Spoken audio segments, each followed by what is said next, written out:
Hello and welcome to IlaNomics. Next week is the biggest week in the economic calendar of India. Monday is when the economic survey is presented. It is a report card of what happened with the Indian economy in the last fiscal year, which is the ongoing fiscal year, presented to Parliament. And Tuesday is the general budget, the big B in the Indian economics. So what can we expect? We have spoken about it last week where Professor Ila Patnaik talked about the need for simplifying tax processes and cutting taxes to boost the economy. But there is another new issue that keeps coming up every time we talk about recovery and growth. And that is the state of the economy right now and how the budget can do more than cut taxes to boost the economy. And the first thing is the shape of recovery, or the K shape everybody talks about. For a long time now, a lot of people said the shape of recovery will be V, but we know that it is not V, it is K. Hi, Love. Hi. Can you tell our viewers, what is this K shape and why are we talking about K-shaped recovery again days before the budget? K-shaped recovery means that there are some sectors and some households who are growing at very high speeds, while others are growing at very low speeds. And in fact, that their incomes are declining. So imagine a K, where some are growing very fast and therefore they are going up, while the others are going slow or contracting and they are going down. So that recently there is evidence, particularly from a survey that was done of households, which shows that in 2021, compared to pre-pandemic levels, the lowest 20% of households earned only half of what they had earned pre-pandemic, whereas the top 20% saw a sharp increase in their incomes. So that's the K. So this is something which the government has to respond to, and the government has been trying to respond to also over the last year and a half since the pandemic, the lockdown, the disruption, the sharp fall in growth, negative growth. What more do you think the government can do? Does it have room to do in this situation when it presents the budget Tuesday? You see, if you look at the last 1 year since the last budget was presented, the hope of a recovery that is continuing, a recovery from COVID that continues, and that we don't see another wave, that hope didn't really play out because we saw yet another wave of COVID. So if the government is to, wake up to the new reality, in the sense it had plans, the plans might have been to, have some relief measures in the last budget and then ease them out. Now, given that there has been another wave of COVID and that households have been hit, one thing that can be done is to give some more relief measures. So the relief measures means those measures that go, transfer income to the poorest households, not measures that ease supply side constraints, but simply that are transfers that are like Manrega or many of the cash transfers that go straight into the Jan Dhan accounts of people, or a continuation of the free food delivery to poor BPL households. Those are the kind of things that we can expect them to continue, because many households have actually fallen more into poverty. The bottom 20% is already poor, and they have the infrastructure more or less ready because they are BPL, they've got Jan Dhan accounts, they are linked through their mobiles and Aadhars. And if those households need to be given additional support, then they can be given additional support now. But do we have evidence that these things have worked, Ila? I mean, these things work. Well, in general, the reporting of leakages is much less. So, we would have otherwise, the media would have otherwise been looking at, oh, so much was transferred, but, these are the poor people who said that they had to pay a bribe and so on to get free food, but they couldn't get free food. I mean, so far the evidence seems to suggest that targeted deliveries, whether it is cash transfers or food, the deliveries that were planned have been made. I mean, I'm sure that in the system, somebody can find some episodes of misuse. That always is the case. But by and large, I think at least whatever evidence we are seeing is that we haven't seen starvation deaths. So people are getting food, and the free food distribution has managed to reach out to people. Your column today, Ila, the link to which is in the description or the notes of the show, talks also about continuing to increase public expenditure on infrastructure. Why is that critical? See, while the first thing that we talked about, that is relief, can be a band-aid. It can help people who have lost their jobs, but ultimately what people want is jobs. Okay. And during this period, the job loss in the formal sector the job loss in the informal sector has been very high, because, those are the contact intensive sectors. Those are, like construction, retail, travel, tourism, restaurants, and so on. And when you've seen job loss in one sector, what you now need to do is push even further on your plans of this increasing job growth in other sectors, particularly in formal sectors. So if you want to increase job growth even faster than you had planned to, then what you need is investment. What you need is, whether it's small businesses, because they employ a lot of people, or whether it is, businesses that employ 5, 10, 15 people, or it is bigger businesses, but basically you want to attract investment so that jobs get created, so that this labor which is coming out, now you don't want to go back and try to prop up the informal sector again, because the economy was on a path to formalization. It's just that now there is a need to speed up job growth in the formal sector, even beyond what we thought we needed a couple of years ago.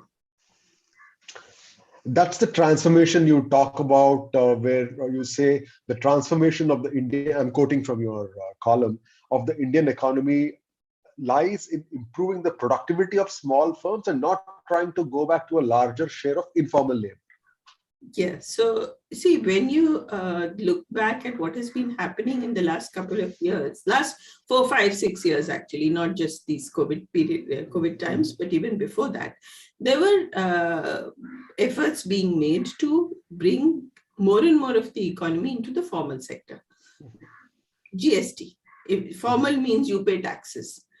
Digital payments means your transactions get recorded, and because they get recorded, you pay taxes on them. Otherwise you would be caught for cheating.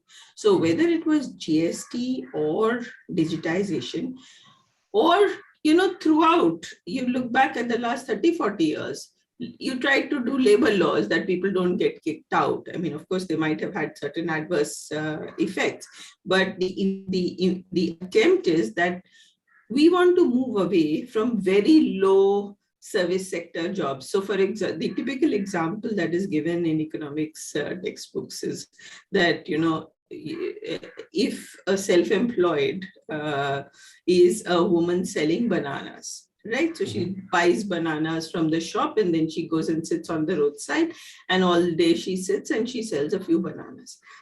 While one might claim that it's a job, that she's self-employed, but her productivity is very, very low. Okay, she doesn't particularly, the value added, so maybe she sells a dozen bananas at a couple of rupees more than what she bought them at. So the value that she adds is very, very low. So it's a low productive service sector, informal sector, self-employed, I mean, some could call it even a micro business, and they would say, oh, this is what you should go give credit for and prop them up. But actually, if you look at the scale of, an economy going from a low productive to a high productive economy, then you have to really move away from those jobs to jobs where value addition is higher. And that's the transformation we are part of.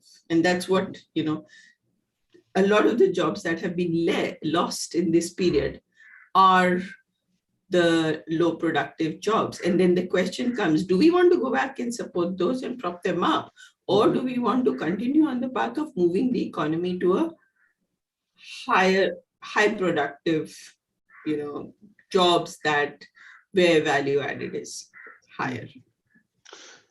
I mean, we have spoken about this earlier. There has been that one section which thinks you should continue to have an informal sector and you should prop up an informal sector, but we clearly don't think so, do we? I mean, that has not been the consensus strategy of the country. It's not just about, which party is in power. It's not about, it's not that state level and local level and central level. There are big differences on this.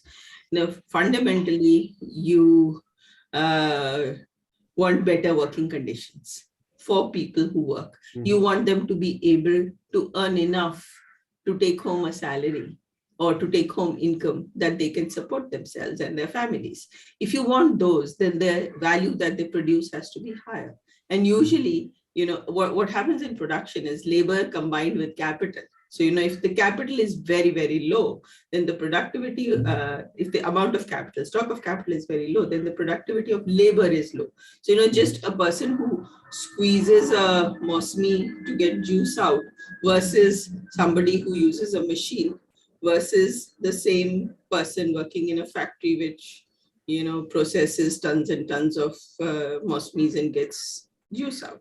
So, the productivity is different depending upon the amount of capital, and therefore the income that the person takes home is different. So where would you want to go? I mean, you, of course, so, of course, there might be some niche jobs where a person is able to create something very beautiful, some skills, some handicrafts, where again, we want them to earn enough. So one might want to protect those. But, things like just squeezing oranges, you want that the person who is working 8 hours, 10 hours a day sometimes should at least be able to support his family, if he's putting in all that hard work. So that's, in that sense, there is this consensus that you want him to have good working conditions, you want him to be able to support his family. Even if it's a woman working from home, very often, takeaway jobs, you want them to be able to at least earn enough and support their families. Last question from me, Ila. You are expecting some reforms announcements, it seems. So I'm always optimistic that this need for the bond market becomes clearer and clearer every year. See, because particularly now you think about it, there is capital around the world looking for higher returns. We are a country that has to build the maximum amount of new infrastructure anywhere in the world. It's a new infrastructure, not old infrastructure, but our needs for new infrastructure are very high. We are also a country that has committed to reducing carbon emissions. So we can actually provide a very attractive destination. We can be a very attractive destination for capital that is searching for high return, environment friendly assets and want to invest on those in those assets and take money home. So there are pension funds, for example, pension funds who have to, given the longevity that in advanced economies, there are pension funds which have to support their members for 30, 40 years. And they need things like infrastructure projects.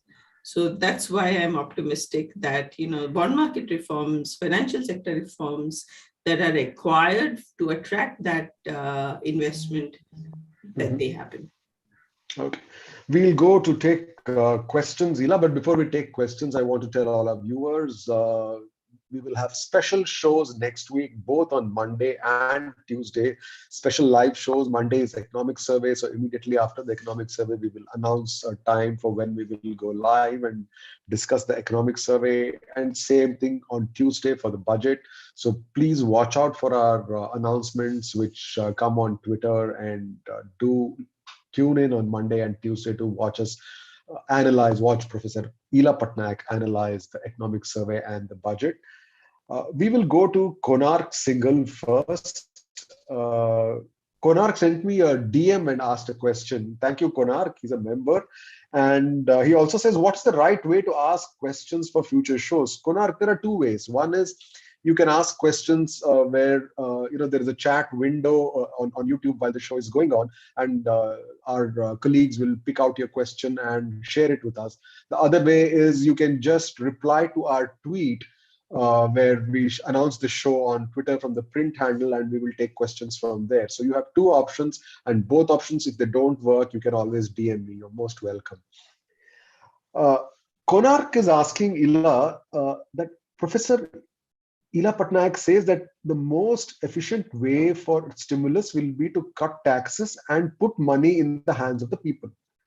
Won't a better way be to collect the taxes and do more direct transfers to the poor? As it is with growing artificial intelligence and automation of low-skill jobs, universal basic income is inevitable. Why not move in that direction? Two reasons. First, that for every 1 rupee that the government spends, the government collects 3 rupees, or 2.7 to 3 rupees. Okay, so actually the cost of collection of taxes and then pushing them through the administrative system, just think about it for a moment. You are paying tax officials. We are all paying, a whole bureaucracy that is sometimes not entirely efficient. Every officer with 2 peons, 3 clerks, a room, air conditioners, all the overhead costs. So when you think about, if you have a choice between directly employing, say, somebody to provide small unskilled work for you, and money goes directly to that person, versus that it goes through the tax system and then it comes to that person. Okay, just the overheads, just the cost of collection of taxes and then administering them is too much. So that's number one. I think the second is to understand that people want jobs. They want work to do. That this idea that all the poor want is just to sit around, do no work, get some doles and be dependent on those without actually working, where they develop skills, they go into markets, they develop networks, and then they're able to increase this. So think of an 18-year-old who gets a job. When the 18-year-old, even if it's not even if it's as an apprentice in a construction or an apprentice in a mechanic shop. In fact, you'll find that most mechanic shops, the ones you typically find, the apprentices there are not those who have come with any degrees from anywhere. They've not gone into vocational schools. They've all been apprentices. Okay, so in other words, people want jobs. That's what they aspire for. They aspire to do something. They don't aspire to stay unemployed and get doles. So I think when we're trying to choose a system, the system to choose should be that, yes, when there is a time of a crisis, we try to give relief, we help out, but we don't think of giving doles as a permanent solution to the way the economy functions. Have a lot of people unproductive, not doing anything, sitting around getting money. That's not the system you want to strive towards. So I think the argument that I'm making is, first, that actually at the moment, even in terms of relief, because the cost of compliance is smaller, and the speed is faster. I give money, I hire somebody to, say, come clean the car. Okay, the person gets the money right away, in contrast to going through the entire tax, Indian revenue system, administrative system, and so on. And so the speed is faster at a time like this. Faster speed is more attractive and lesser cost because the cost of compliance. And second, because even in terms of the system, that's not the system you want to aim towards. Tarush, who is a member for 2 months with us. Hello, Tarush. Thank you for being a member. Tarush wants to know if the government should announce a big scheme to cover a lot of social sector spending, like the Build Back Better that President Biden is doing in the US. Well, we have enough schemes. We have lots of schemes. We have mechanisms to distribute money to people. We are actually, in terms of infrastructure, we are not at a stage of building back better. We are at a stage of construction of new infrastructure. So you need to attract the capital. You need to have better conditions for attracting investment, and you need to build. Hitesh is a regular name. I mean, it's a name I can recall. Says, hello, ma'am. Do you think government will go ahead with more disinvestment? And if yes, then what assets will the government disinvest in the coming fiscal year? By the way, I really enjoyed reading your new book and learned a lot, says Hitesh. Thank you, Hitesh. Thank you. Well, I hope that the government will continue on the disinvestment path. It has not met the targets for this year, COVID, many issues.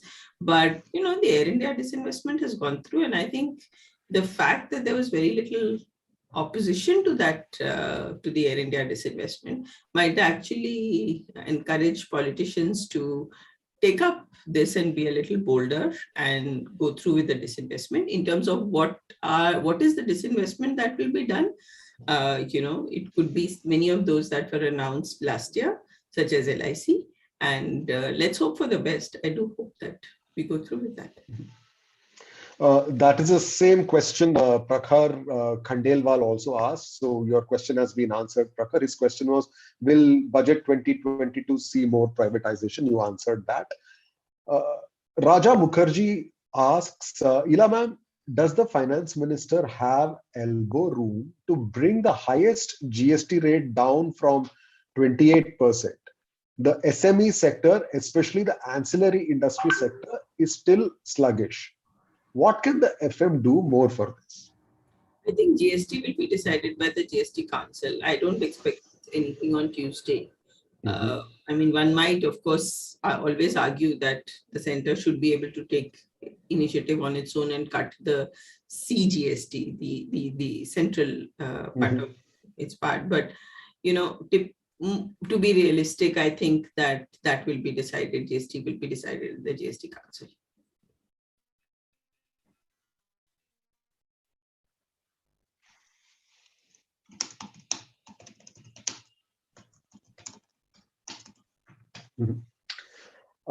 Ankit N has a very, his question is very anecdotal. Was there any good budget introduced according to you after P. Chidambaram's 1997 dream budget? Yeah, certainly. I think the 2015 budget was a good budget. So, and why do I say 2015? Because I was in the ministry at that time. It had to be good.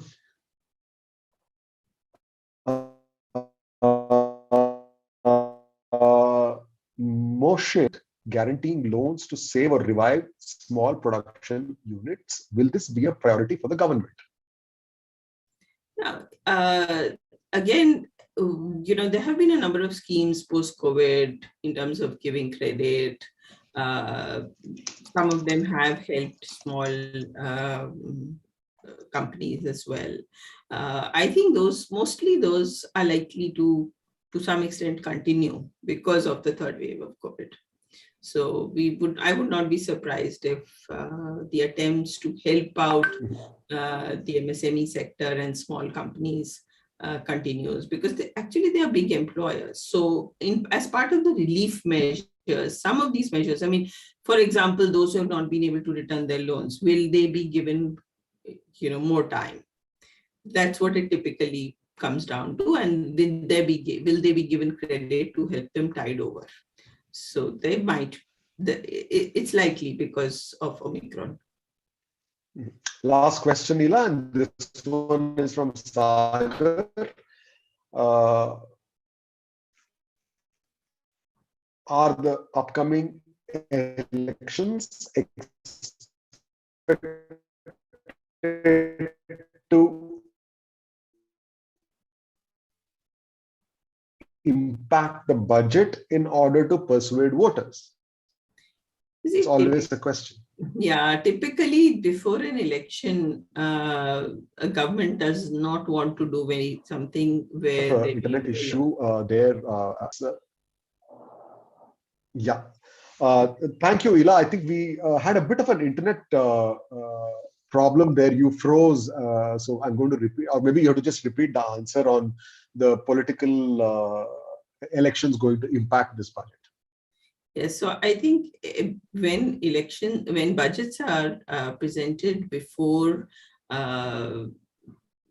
elections, then typically, before a Lok Sabha election, they're not even allowed to do big things.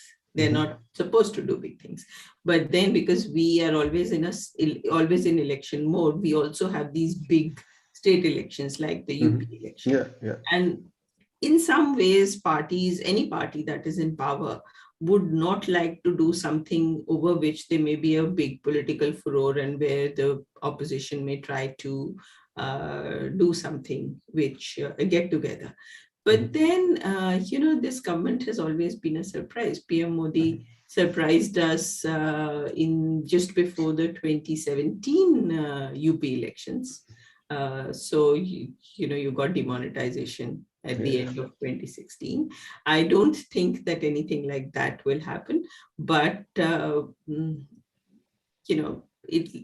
governments are always conscious of the fact that there is an election, and they would decide, it would influence the budget.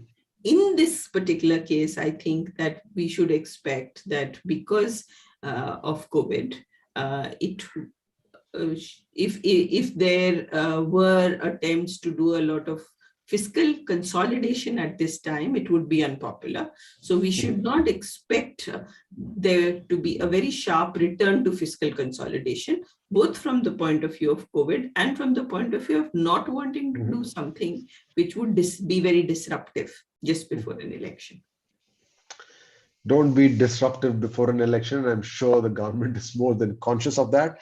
Thank you so much, Ila. We also thank our viewers. We'll be back Monday, as I promised, after the economic survey. We will announce the time through Twitter and other social media platforms. Until then, please stay safe,